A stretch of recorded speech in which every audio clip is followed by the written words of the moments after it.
우리 주님의 이름으로 환영합니다. 좌우에 있는 분들 한번 인사하십시다. 잘 오셨습니다. 환영합니다. 하나님의 임재를 경험합시다. 2018년도 11월 11일 세상 사람들은 빼빼로데이라고 선물 주고받는 날. 그러나 이 날이 시간적으로 보면 원래 365일 가운데 315일째 되는 날입니다. 1월 1일부터 지금까지 돌이켜보면 시간마다 때마다 걸음마다 하나님께서 함께 하셨습니다.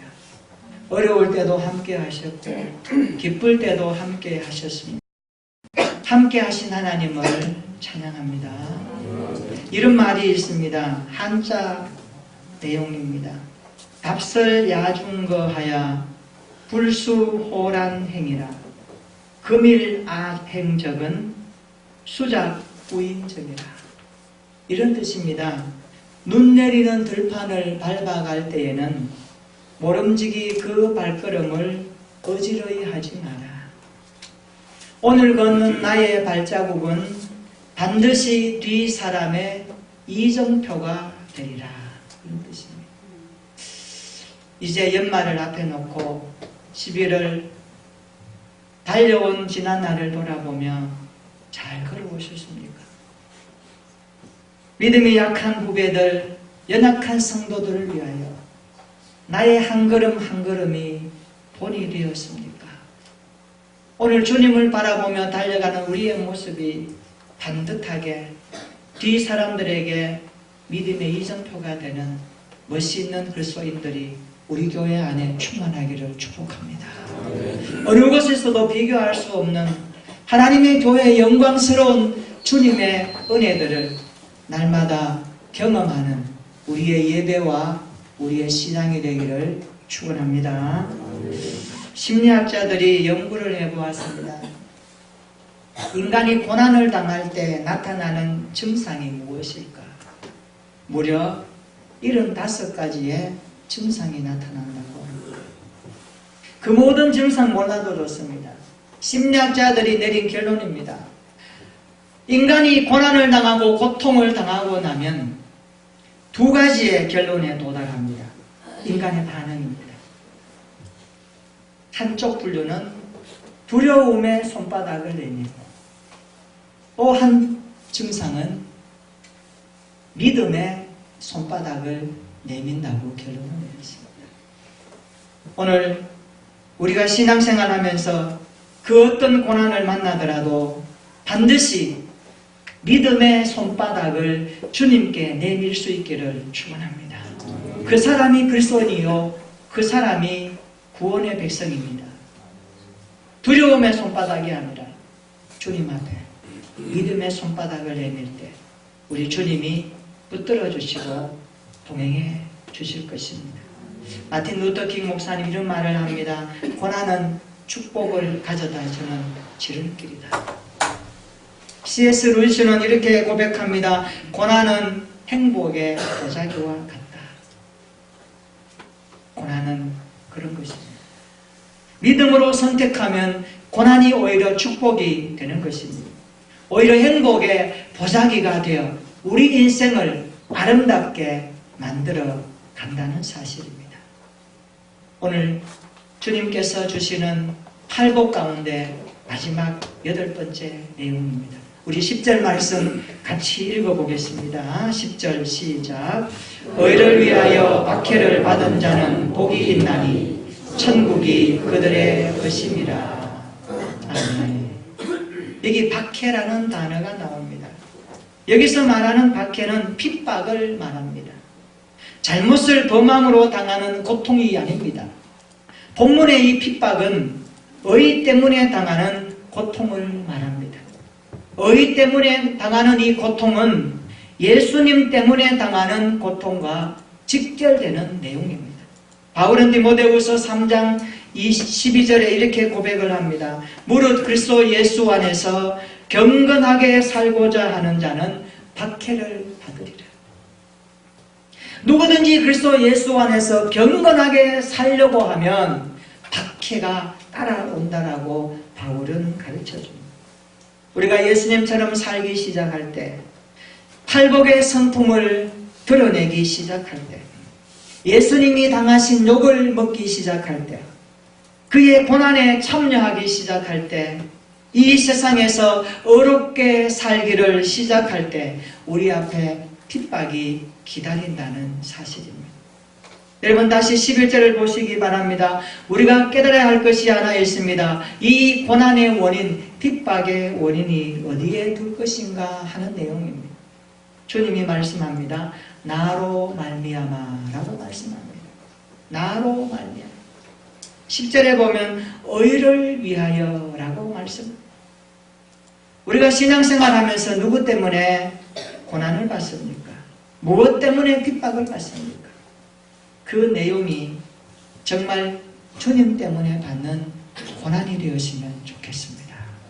주님으로 인하여 받는 고통이 되었으면 좋겠습니다.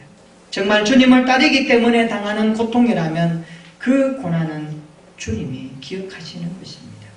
나의 욕심 때문에 받는 고난이 아니라, 죄 짓고 받는 핍박이 아니라, 예수님을 따르고자 경건하게 살고자 하는 몸부림 때문에 여러분이 당하는 고난이라면 그 고난은 우리의 신앙생활에 유익한 것입니다. 여러분 10절에 한번 보십시오. 박해받다라는 단어가 나옵니다. 의를 위하여 박해를 받은 자, 박해받는다는 이 말의 뜻이 쫓아버리다는 뜻이 있습니다. 1세기 성도들은 예수님 때문에 쫓겨다녔습니다. 신앙 때문에 쫓기고 내몰리고 고난을 당했습니다. 괴롭힘을 당했습니다. 심지어 옥에 갇히고 죽임까지 당했다는 내용입니다. 우리가 이 사회에서 정말 예수님처럼 살기 시작할 때 핍박이 반드시 따라온다는 것이 성경적인 내용입니다. 11절에 너희를 욕하고 라고 말합니다. 욕하다는 말은 면책한다는 겁니다. 이 동사는 마태복음 27장 44절에서 예수님이 십자가에 못 박히시는 장면에서 사람들이 예수님을 조롱합니다. 침뱉습니다. 놀리고 욕하고 경멸하는 모습을 말씀할 때에 사용되는 단어와 동일합니다. 이것은 상대방의 얼굴에 무엇을 집어 던지며 누군가를 욕하며 조롱할 때에 사용하는 단어가 욕하고 라는 이 단어입니다. 이 단어가 예수 믿는 우리한테 사용될 것을 주님이 가르쳐 주십니다. 우리 예수님은 그렇게 조롱을 당하셨고 우리 예수님은 그렇게 핍박을 당하셨습니다. 그래서 핍박은 구원의 증거가 되는 것입니다. 우리가 분명히 구원받았다면 그 구원을 가장 잘 보존해주는 증거 가운데 하나가 핍박이라는 것입니다. 바울은 분명히 말합니다. 빌립보서 1장 29절입니다. 그리스도를 위하여 너희에게 은혜를 주신 것은 다만 그를 믿을 뿐 아니라 또한 그를 위하여, 따라서 합시다. 고난도 받게 하려 하심이라. 하나님이 우리에게 은혜를 주신 것은 그를 믿기 위하게 하신 것도 있지만 또한 고난도 받게 하려 하심이라. 그렇게 말씀합니다. 성도는 천국의 신인권자입니다. 이 땅에 살아갈 때에 하나님의 나라 백성들에게는 반드시 고난이 있습니다.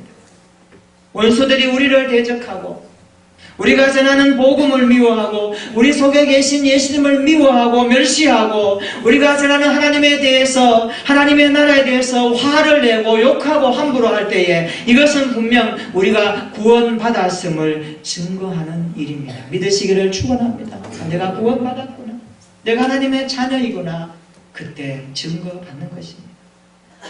성경을 보면 믿음의 선배들도 다 핍박을 받았습니다. 고난을 받았습니다.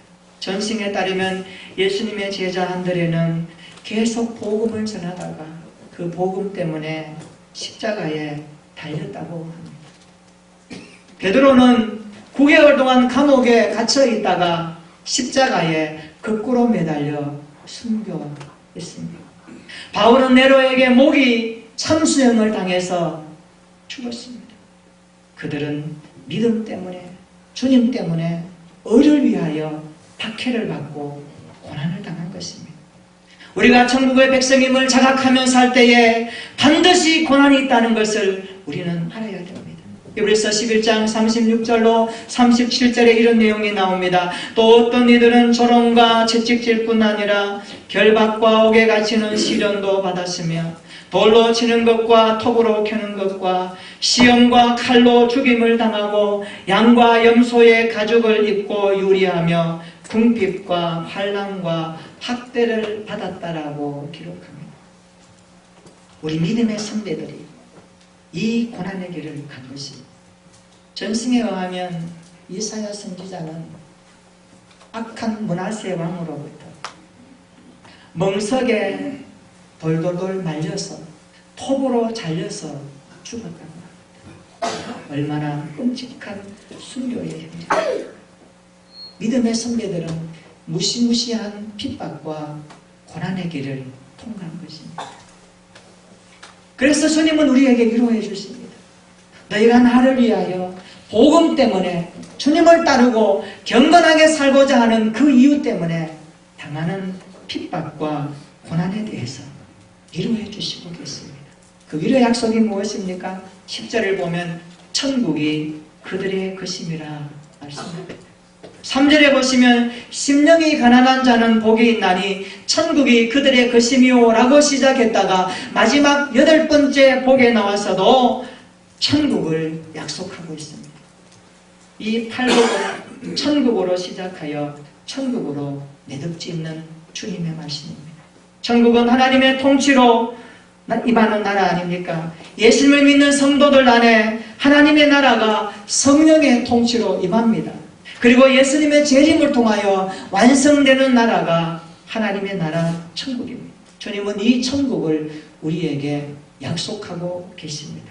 이 천국을 날마다 소망하는 믿음 생활 되기를 축원합니다. 우리가 이 천국을 소망하지 않으면 이 땅의 모든 것들로 인생이 끝납니다. 그러면 우리에게 위로가 되지 않죠. 우리의 소망은 하나님의 나라 천국 본향이 영원한 소망이 되기를 축원합니다. 그렇다면 우리 그리스도인들은 핍박을 받을 때에 어떻게 해야 할까요? 12절 한번 보십시오. 주님이 말씀하십니다. 기뻐하라 라고 말씀합니다. 기뻐하고 즐거워하라. 고난 앞에 핍박 받을 때 성도의 반응입니다. 기뻐하고 즐거워하라. 질문 한번 해볼까요? 사람들이 내게 중상모략의 화살을 쏘아대는데도 기뻐하라는 말입니다. 친구들이 나를 욕하는데도 기뻐하라는 말입니까?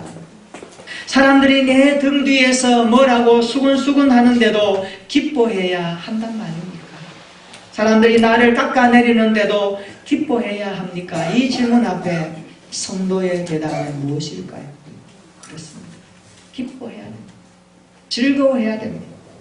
예수님께서 기뻐하라고 말씀하셨기 때문입니다. 여기 기뻐하라 이 말은 참으로 기뻐하라 라는 뜻입니다. 그러니까 기뻐하고 즐거워하라 이 말씀은 깡충깡충 뛰면서 기뻐 소리친다는 뜻을 가지고 있습니다. 어를 위하여 핍박이 있습니까? 깡충깡충 뛰면서 더 즐거워하고 기뻐하라는 주님의 말씀입니다. 오늘 본문은 우리가 어를 위하여 핍박과 고난을 받을 때에 기뻐해야 되는 이유를 주님께서 두 가지로 말씀합니다. 첫째 이유가 무엇입니까? 하늘에서 너희 상이 크기 때문이라 말씀합니다. 두 번째 이유는 믿음의 선배들도 고난을 받았기 때문이라고 말씀합니다. 여러분, 성경의 위대한 인물들은 고난 속에서 핍박 속에서 인생을 꽃피우는 사람입니다. 요셉이 그리했습니다. 요셉의 인생을 보십시오. 그가 꿈 하나 때문에 형들로부터 미움받고 내침을 당하고 종으로 팔려가. 그의 인생은 하나님 앞에서 고난이 무엇인가를 잘 보여줘요. 그런데 그 고난 속에서 핍박 속에서 하나님이 그 인생을 어떻게 다듬어 가시는지도 잘 보여줬습니다. 그는 고난 속에서 억울함을 당하고 감옥 속에서도 하나님은 그와 함께 하셨어요. 애굽의 총리가 되기까지 그의 고난의 여정은 말할 수 없이 길었고 힘들었어요. 그러나 요셉은 인생이 우리에게 실패했나요? 아닙니다. 하나님이 그와 함께 하셨다라고 말합니다. 하나님이 나를 애굽에 먼저 보내서 형제들을 구원하는데 사용했다라고 그는 노래하고 있습니다. 욥을 보실까요? 그는 자녀 10남매 다 잃어버렸습니다. 막대한 재산이 하루아침에 다 날아가 버렸습니다. 자기 몸에 병까지 들었습니다. 사랑하는 아내까지 하나님을 욕하고 죽으라고 저주합니다. 그러나 욥은 인생을 끝나지 않았습니다. 주신 자도 여호와시요 취하신 자도 여호와시오니 여호와의 것으로 그는 만족하고 가져가신 여호와를 노래하며 찬송하고 있습니다. 여러분, 핍박이 있을 때마다 우리는 주님을 생각해야 됩니다. 주님의 나라를 소망해야 됩니다. 요즘 새벽 기도에 보면 예레미야의 말씀을 들으면서 우리가 많은 위로를 받지 않습니까? 예레미야는 어떻습니까? 예루살렘 멸망을 예언했다는 이유로 그는 온갖 핍박을 받습니다. 왕의 재가를 얻어서 고관들이 예레미야를 진흙 구덩이에 가두어 버립니다. 물이 없습니다. 왜 가두어 버릴까요? 고통당하며 서서히 죽어가기를 바랐기 때문입니다. 이것은 엄청난 핍박입니다. 선지자가 전하는 말이 마음을 불편하게 한다고 해서 그들은 선지자를 내친 것입니다. 예레미야는 자기 민족에게 철저하게 배척받았습니다. 죽음의 위기를 맞이합니다. 그러나 하나님은 그 광경을 보고 계셨습니다. 그리고 왕국 내시 구스 사람 에벤멜렉을 통하여 일하십니다. 이방인입니다. 예레미야는 이방인의 에벤멜렉의 적극적인 개입을 통하여서 하나님이 어떻게 그를 구출하시는지를 보여주고 있습니다. 이것이 하나님의 일하심입니다.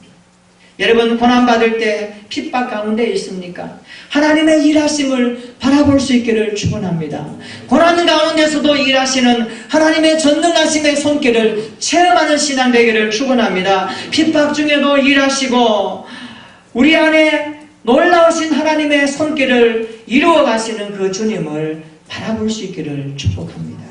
바울은 이런 고백을 합니다. 따라서 해볼까요? 현재의 고난은 장차 우리에게 나타날 영광과 비교할 수 없도다. 고난받을 때, 핍박받을 때 장차 우리에게 임할 약속의 영광과 비교해보라는 겁니다. 비교해보고 우리가 받을 하나님 나라에서의 놀라우신 약속이 더 크고 놀랍다는 것 때문에 이 핍박을 받을 때에, 이 고난을 받을 때에 기뻐하고 즐거워하는 믿음자라고 주님이 가르쳐 주십니다. 여러분, 주님을 믿고 따르다가 주님 때문에 받는 그 어떤 고난을 당할지라도 겉돈이 기쁨으로, 겉돈이 감사함으로, 겉돈이 즐거워함으로 극복할 수 있는 강력한 믿음의 사람 되기를 축원합니다. 여러분의 믿음이 고난과 핍박 앞에서도 날아가지 아니하고 내가 가진 신앙이 고난 앞에서도 흔들리지 아니하고 그것을 극복하고 그것을 뛰어넘어 이길 수 있는 강력한 주님이 주신 구원의 믿음 되기를 축복합니다. 이 믿음이 가져야 이 믿음의 사람이 의의 사람입니다. 우리 모두가 이런 믿음 가지고 고난과 박해, 핍박 중에도 더욱더 성숙해져가는 그리스도인들이 되기를 진심으로 축원합니다. 팔복의 말씀을 한번 정리해 보십시다. 심령이 가난한 자들이 되기를 축원합니다. 애통하는 자로 신앙생활 하기를 축원합니다. 의를 위해서 애통할 수 있기를 바랍니다. 하나님의 나라에 목마를 수 있기를 축원합니다. 온유한 자가 되기를 축복합니다. 여러분 통하여서 복음이 흘러가고 사람들이 회복되고 사람들이 기뻐할 수 있는 온유한 믿음의 사람 되기를 축원합니다. 의에 줄이고 목말라 하면서 하늘의 놀라우신 약속의 꼴을 날마다 먹고 마시는 영적으로 부유한 자들이 되기를 축원합니다. 긍휼의 자가 되기를 원합니다. 내 안에 주님의 마음이 들어와서 불쌍히 여기는 그 마음이 주님의 마음으로 나타나기를 축복합니다. 마음이 청결하기를 원합니다. 깨끗한 마음으로 주님이 원하시는 그 사람이 되기를 바랍니다. 화평하게 하는 자가 되기를 바랍니다. 교회를 화평하게 하고 성도를 화평하게 하고 서로를 화평하게 하는 팔복의 사람들 되기를 축원합니다. 아울러 오늘 주신 이 말씀, 의를 위하여 박해를 받는 자는 복이 있나니 천국이 여러분의 것이 되기를 축원합니다. 그래서 주님 앞에 설 때에 이 팔복의 신앙으로 거뜬히 하나님 앞에 날마다 성화되어져 가고 온전케 되어져 가며 나이를 먹지만 우리의 속사람이 날마다 새로워지는 은혜를 누리며 경험하는 이 시대에 하나님의 자녀들, 복음의 사람들, 그리스도인들 되기를 예수님의 이름으로 축원합니다. 아멘. 우리 한번 기도하십시다.